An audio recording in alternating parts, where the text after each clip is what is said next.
What's going on? Uh, Here's a freaking another connection I just kind of ran over on accident. That numbers came on my audio Bible, and it's been playing in the black background while I'm out doing what I'm doing. And numbers 27 came up, and I heard him saying it. It said the God of spirits of all, and that's the I'm not sure exactly what which verse it was, but it's Numbers 27. So it's like I'm glad I finally figured out exactly which book and where and what book that I heard it, because for the sake of people that will try to rebuttal that and say, "Nah, I've never heard that before," because in the book of Enoch it says the Lord of Spirits for sure. But now it's corroborated by the Bible itself by saying the God of spirits, which God and Lord is interchangeable in certain instances in the Bible.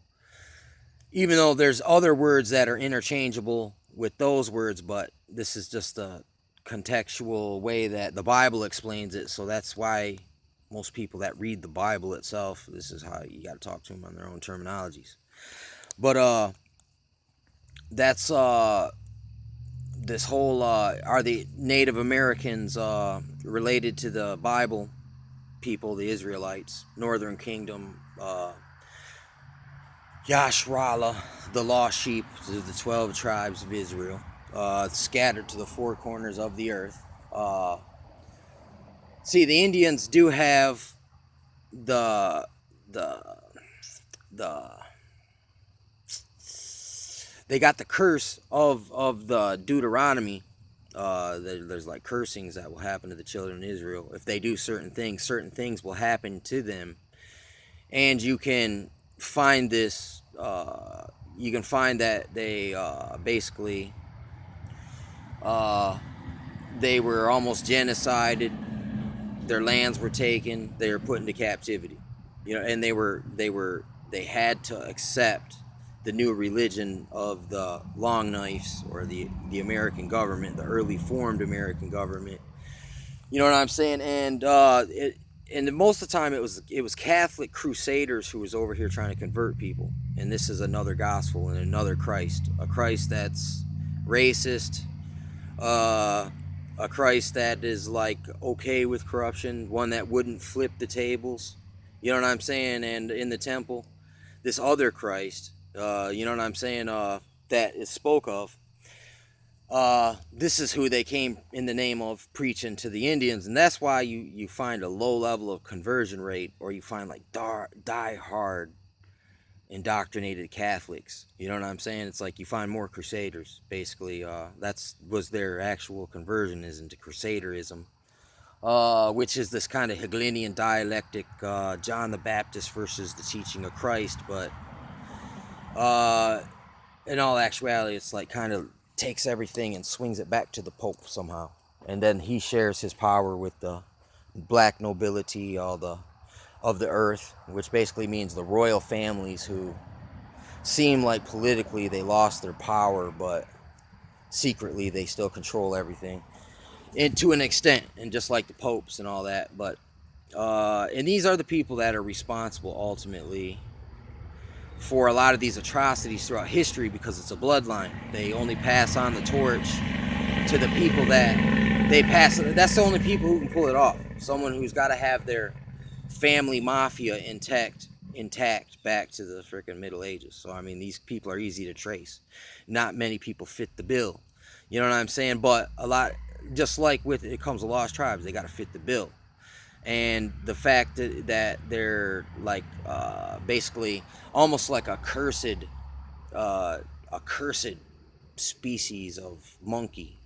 That's the way that the Smithsonian style, Darwinian style of the modern Greek Hellenistic, Egypto-Hellenistic style of government that they got now, this humanism, secular humanism, and statism. You know what I'm saying? It's like basically all the people who deserve what they get. You know what I'm saying? Of society, is like the power structure, kind of like it is just worshipped and stated as seen as God and what they say is right. And that's the reason why, you know, certain things are like totally freaking overlooked about all this freaking stuff. And it's let me think, there's another one. Yeah, I forgot where I was going with that one right there. Freaking yeah, something I was just reading. What was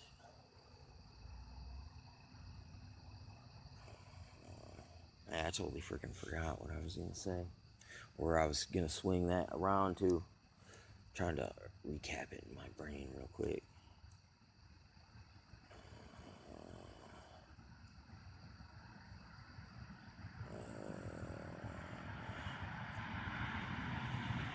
Yeah, I totally freaking lost it. But it'll come back to me. And I guess I'll just have to continue on with this video here. Oh yeah, man. But anyway, but back to the freaking these curses. Indians fit the curse. It's like, oh yeah, that was what it was too. They fit the freaking curse. But there's another book. Oh yeah, that was what it was. Numbers. There's another book, and it says in the book of Numbers, that it says that there's a book, something called of the War of the the Wars of the Lord, which sounds like an awesome freaking book, man. I would like to get a peek at that thing there. It's like Septuagint books, like Enoch, which corroborates the Numbers, God of spirits, Lord of spirits, Great Spirit. You know what I'm saying? The false Ark of the Covenant, the drum, also the skins, use of skins, and the freaking, it talks about badger skins like a lot. Indians used to use mostly skins for all their stuff, including religious stuff. You know what I'm saying? Which is kind of shrouded in mystery right now, because it's been kind of like, look, it's been sabotaged, man. It's been sabotaged to the point where it's almost hard to figure out what was really going on. But there are some overlays, but also, like my buddy was saying, like when you mix customs that you learn out and about, I got freaking mosquitoes all over me, savage mosquitoes. When you mix customs with the heathen tribes or the Gentile nations or the Canaanites or whatever, dude, it's like there's judgments that come on the people. When you also become ruthless and no mercy, no hospitality, and you're destructive to the earth, that also can bring judgments on you. You know what I'm saying? Just if you're a Canaanite, but you guys start getting too cocky and freaking like a Satanist, gets too cocky, starts murking everyone, has no regard for nothing or no one. It's basically what goes around comes around. What you reap, what you sow. And that's a law that's God set in operation. It's not just karma, it's not just a natural thing that just happened randomly. It was set up by God, that like, look, okay, since you got the free will now, if you go too far, you take it too far, that don't think you're going to get away with anything, because no one gets away with anything, not even God's chosen people.